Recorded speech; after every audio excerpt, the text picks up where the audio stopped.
Pet peeves. I have them, you have them, we all have pet peeves.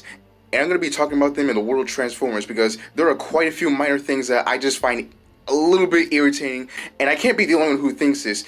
If y'all have the same thoughts that I do, please comment below if you agree with me or disagree, because I just want to have like a genuine debate or a decent level-headed conversation about these hot takes. Let's start this pet peeve off with a pretty common issue within the Transformers community. Hell, I even made a video about this years ago. And that pet peeve is, ladies and gentlemen, G1's fans versus bayverse fans. I've already talked about this shit before, but G1ers and bayverse fans always be beefing, acting like their version of Transformers is superior and top tier, as if they don't have any flaws within themselves. These two are just toxic.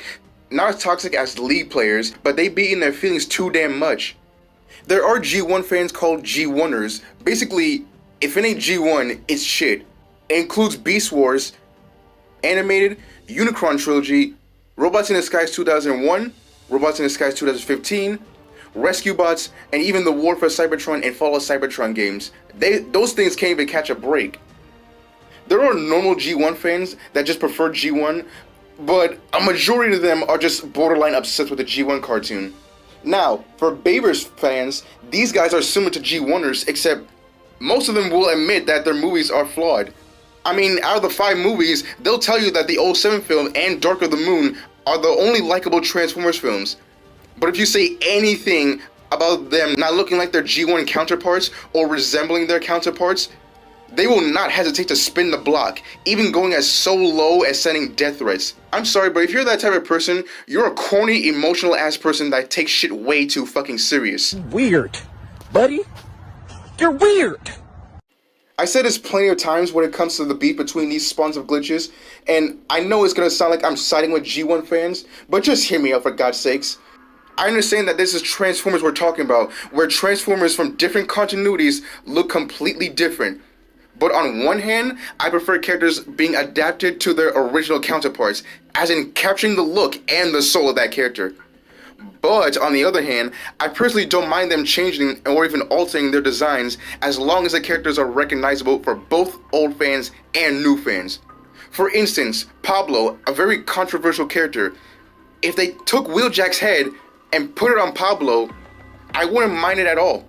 If Ironhide and Ratchet from the Bay films had G1 colors splashed on them, I wouldn't complain at all. Let me break this down just a little bit more. Optimus Prime has had multiple designs and even different alt modes, but they kept him fairly consistent. Another example, Bumblebee. He has a similar thing that's like Optimus, except his alt mode is now a sports car with racing stripes, but there are a few times where he does go back to his classic alt mode. There are even rare occasions where the characters would look or even act different, but they still manage to work, like Starscream from Armada, Bulkhead from Animated, Knockout from Transformers Prime, Blackout from the Bay films, Grimlock from Cyberverse, Sentinel Prime from both Animated and Dark of the Moon, Scorponok from the Bayverse, and Ironhide from the Bayverse. Even though many of the designs and characters changed in each continuity, I just prefer the characters looking accurate, or at least resembling their original counterparts. I just hate these two for being complete and absolute dick riders that don't know how to respect one another. This next pet peeve is similar to the last one, and it's when non-G1 fans be like, not everything has to be G1. I agree with 20% of what they're saying. If they mean by the tone or genre, yeah, that's understandable. But if they're talking about design-wise, that comes across as like a normie thing to say. These are the same normie fans that will watch 2 ugly Sonic films and say it's the best of all time. Imagine if we had 2 ugly Sonic films and Paramount decides to reboot and give the fans what they exactly want, which is making them look like the damn character. And you have those people screaming, oh, why does he look cartoony? I like the realistic Sonic, he was way cooler. Which I honestly hate that term. You know what? I'll throw this in as well. I dislike bayverse fans saying that they like the bayverse designs because it's realistic, as if they actually seen an actual Transformer. Because it comes across as them trying to apply reality into a fictional setting. If a kid got bitten by a genetically radioactive spider, that person would more than likely die. Or if miraculously, if they survive, they would not gain the spider powers. If Godzilla was real, his own mass would kill him. because you know, that's how reality would work. No one is concerned with the realism in Sharknado. By that logic, the Incredible Hulk should look more like the Amazing Bulk, or that tumor monster from Marvel Ruins. Instead of Superman or Supergirl looking like humans with godlike powers, why not make them look like actual gods with actual godlike powers? You see where I'm going with this? When watching a film, who the hell cares about realism? It's about having fun, enjoying the movie. I'm not saying that it's a turn your brain off situation. I'm just saying that you don't need to apply realism into a fictional setting. Okay. I know what I'm gonna say is gonna definitely piss a majority of people off. We gotta talk about Barricade. Oh my god, bro. Oh, hell no, man. What the fuck, man? Get the hell out! Get out! Get out! Get out! Okay. Get out! Get out! I'm sorry, I hate this character, but I also love him at the same time. Because after the first movie, he was reduced to a background character, and even when he's on screen, he's just either yapping or doing something that any Decepticon can do. He wasn't doing anything significant in Dark of the Moon, nor in The Last Night. Seriously, replace him with any other Decepticon, and I doubt anything would change. I feel like Michael Bay keeps on forgetting that this character exists. The only reason why he keeps on appearing in every other Transformers film is because that he's a fan favorite character. We never got a proper battle between Barricade and Bumblebee. The first fight was just a cutaway. In Dark of the Moon, we get no fight at all. In The Last Night, he basically just got shot and run over by a garbage truck. How is it possible that a Sonic commercial and a Coca-Cola commercial was able to give fans what they wanted? How does it do a better job than the movie does? Hey, shut the fuck up! Shut your ass up! Fuck you! Now, we have a few pet peeves from y'all, and you guys know who you are.